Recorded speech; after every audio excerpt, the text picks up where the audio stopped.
எனது முத்துவுக்கும் முத்துடைய மனைவிக்கும் விவாகரத்தா? இது உண்மையா இல்ல பொய்யா அப்படிங்கிறது குறித்து தான் நாம இந்த வீடியோல பார்க்க போறோம்.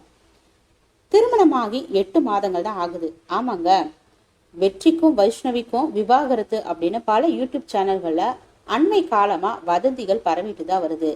இது குறித்து வெற்றி விளக்கம் கொடுத்திருக்காரு. வெற்றி வசந்த் வைஷ்ணவி சின்ன திரையில முன்னணி ஹீரோவா இருப்பவர் தான் வெற்றி வசந்த். யூடியூப் மூலியமா பிரபலமாகிய இவரு தற்போது சிறகடிக்க ஆசை அப்படிங்கிற தொடர் மூலமா தனக்குன்னு ஒரு ரசிகர்கள் பட்டாளத்தையே உருவாக்கி இருக்காரு. விஜய் தொலைக்காட்சியில ஒளிபரப்பான இந்த சீரியல் மக்கள் மத்தியில அமோக வரவேற்பு பெற்றிருக்கு. முத்து அப்படிங்கிற கதாபாத்திரத்துல வெற்றி வசந்த் கலக்கிட்டு இருக்காரு. சின்ன திரை நடிகையான வைஷ்ணவிய காதலிப்பதா அவர் அறிவிச்சாரு.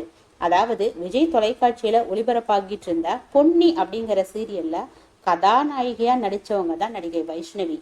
இந்த ஆண்டு தொடக்கத்துல தான் வைஷ்ணவிக்கும் நம்ம முத்து அப்படிங்கிற கதாபாத்திரத்துல நடிச்ச வசந்துக்கும் வெற்றி வசந்துக்கும் திருமணமும் நடந்து முடிஞ்சது. இவங்களுடைய திருமணம் ரொம்ப கோலாகலமாகவும் நடைபெற்றது. இந்த நிலையில திருமணமாகி 8 மாதங்கள் தான் ஆயிருக்கு. வெற்றிக்கும் வைஷ்ணவிக்கும் விவாகரத்து அப்படின்னு பல யூடியூப் சேனல்கள்ல அண்மை காலமா வதந்திகள் பரவிட்டு இருக்கு. இதனால மிகுந்த வேதனை அடைஞ்ச வெற்றி ஒரு ஊடகத்துக்கு ஒரு பேட்டி கொடுத்திருக்காங்க. அதுல என்ன சொல்லியிருக்காருன்னா, தன்னை பத்தி யாருமே உண்மை என்ன அப்படின்னு அறியாத நிலையில யூடியூப் சேனல்கள் தங்களுடைய வருவாய்க்காக வதந்திகளை பரப்பிட்டு வர்றதா அவர் சொல்லியிருக்காரு.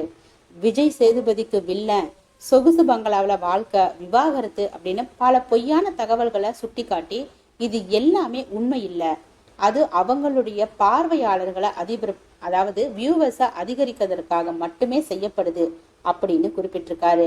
வெற்றி வசந்த் மேலும் சொல்லும் போது, இந்த விவாகரத்து வதந்திகள் தன்னை விடவும் தன்னுடைய பெற்றோர்கள், மாமியார் மற்றும் உறவினர்களுக்கு தான் மிகுந்த கவலையை ஏற்படுத்துவதா சொல்லியிருக்காரு. இருந்தாலும் நடிகரா இருக்கும் போது இது போன்ற வதந்திகளையும் மக்களினுடைய அன்பையும் ஒரே நேரத்துல ஏத்துக்கொள்ள வேண்டிய கட்டாயம் இருக்கு அப்படின்னு குறிப்பிட்டிருக்காரு. தன்னுடைய மனைவி இது போன்ற வதந்திகளை பார்த்து சிரிச்சிடறாங்க, அதனால அது தன்னை அவ்வளவா பாதிப்பது இல்லை அப்படின்னும் நம்ம வெற்றி வசந்த் குறிப்பிட்டிருக்காரு. உண்மையாலுமே யூடியூப் சேனல்கள் தெரிஞ்ச விஷயங்களை சொல்லுங்க, தெரியாத விஷயங்களை திணிச்சு சொல்ல வேண்டாம். என்ன இருந்தாலும் இது மற்றவங்க இந்த ஒரு நெகட்டிவிட்டி எல்லாரையுமே அவங்க குடும்பத்தை பாதிக்கக்கூடிய ஒரு விஷயம்தான். தொடர்ந்து இவங்க சந்தோஷமான ஒரு வாழ்க்கையை வாழ நம்ம வாழ்த்திக்கலாம்.